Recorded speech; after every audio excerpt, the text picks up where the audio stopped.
escort makes its way to the right end of number 8 guard, to the tune Escort to the Colour. The mass bands carry out their second spin wheel.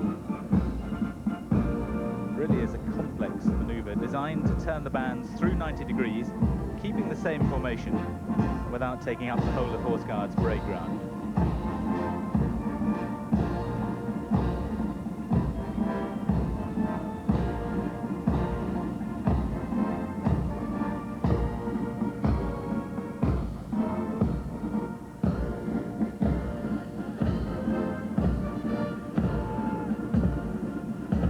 Up with half the band facing east and half facing west, and then with a signal from one of the directors of music, half the band turns about and they all end up facing the same way with harmony restored.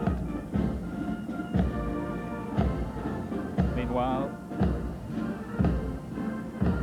the escort are approaching the end of number 8 guard. As they get there, the bands will stop playing. The field officer gives the orders for the rest of the parade to present arms. The massed bands will play the Grenadiers' Slow March.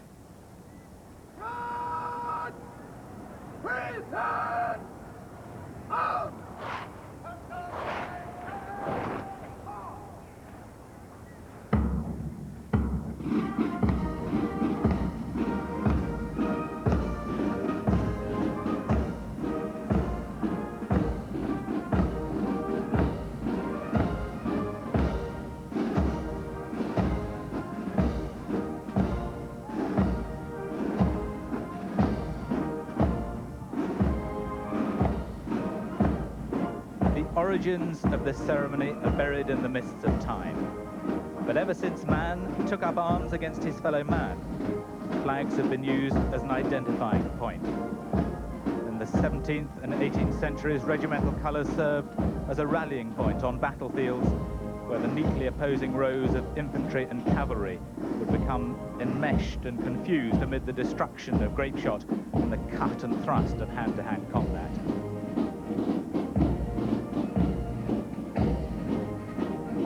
The field officer reins back about 25 paces, not the easiest of manoeuvres, but Launceston is well used to doing it. Today, the colours have become the very embodiment of the regiment's soul, a symbol of past glories and a reminder of fine traditions to be honoured and upheld by the guardsmen of this and future generations.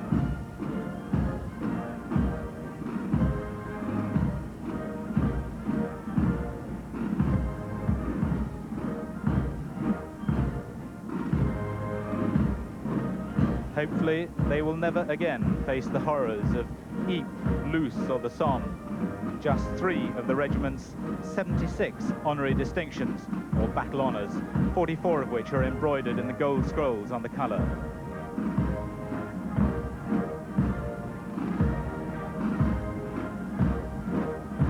A proud day then for Second Lieutenant Justin Hunt Davis, a man who adores military music and himself plays the clarinet to a high standard. In fact, he comes from a talented family. His brother Ben, who's also 6'6" tall, but much broader, is in the British Olympic rowing squad.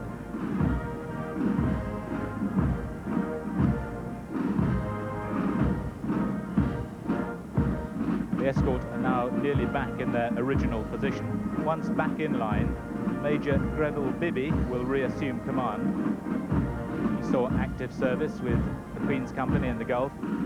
He also managed a few secret liaisons out there with his fiancée out in the desert. She was an intelligence officer, and they got engaged only 2 weeks before she was sent out there. Greville was actually the ensign last time the 1st Battalion trooped their colour back in 1983.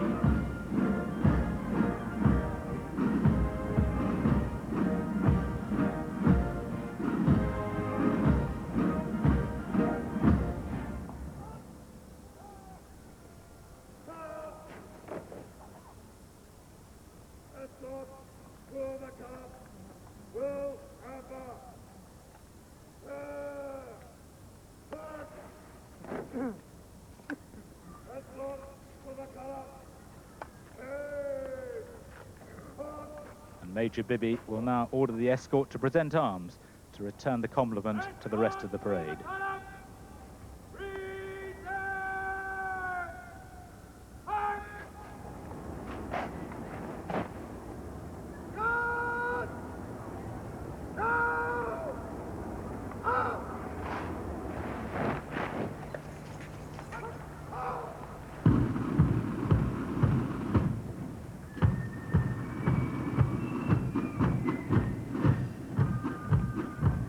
The Guards right form to the tune Hazelmere, played by the Causer Drums. This was an innovation 2 years ago because the Duke of Edinburgh thought that this move without music was rather scrappy. Great relief for Guards 2 to 8 who've been stationary for over an hour. At last they can get the blood flowing. On what is a very hot day under those thick tunics and bearskins, they'll be getting quite warm. Great concentration required.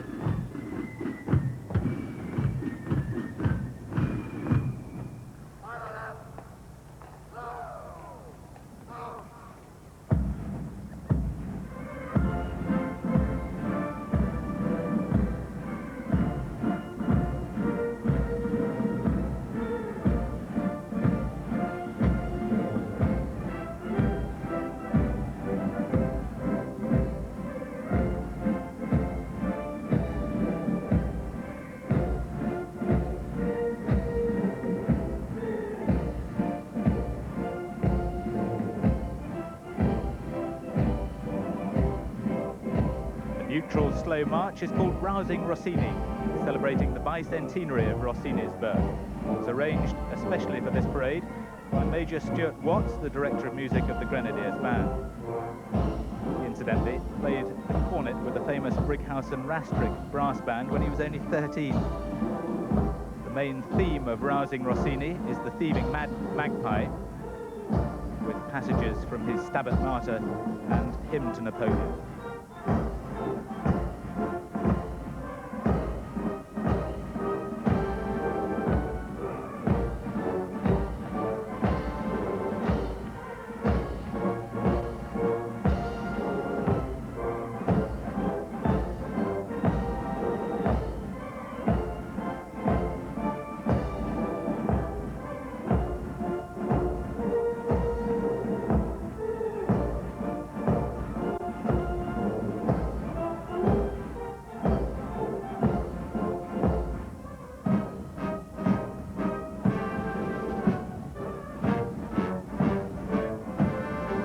March past in slow time.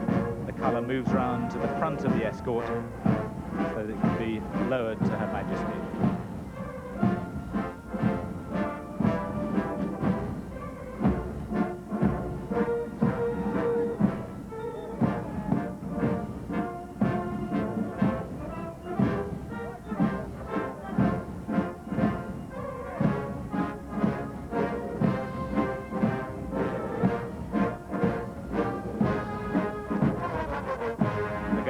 Form round each corner. This is a much neater manoeuvre than trying to wheel a great long extended line. Each man turns through 90 degrees and marks time. Major of the parade on the grey horse Blitz. He's a very skilled horseman who's leaving the army in September after 18 years as part of the voluntary redundancy scheme. The mass bands complete that third spin wheel and they'll halt on the central carriageway.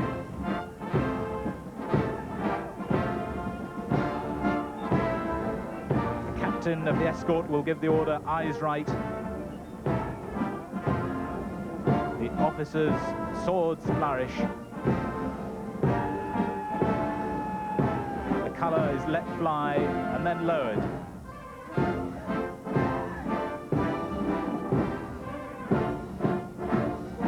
Just 2.5 weeks after it was presented here by Her Majesty on Horse Guards.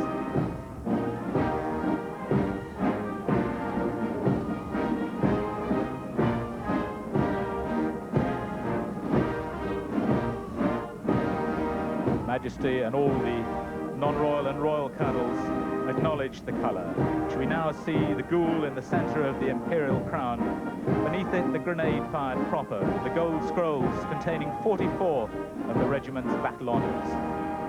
For ordinary regiments of the line, the Queen's colour is the Union flag. But because of their special link with the Crown, household division regiments have the Union flag as their regimental colour, while the Queen's colour is predominantly plain crimson.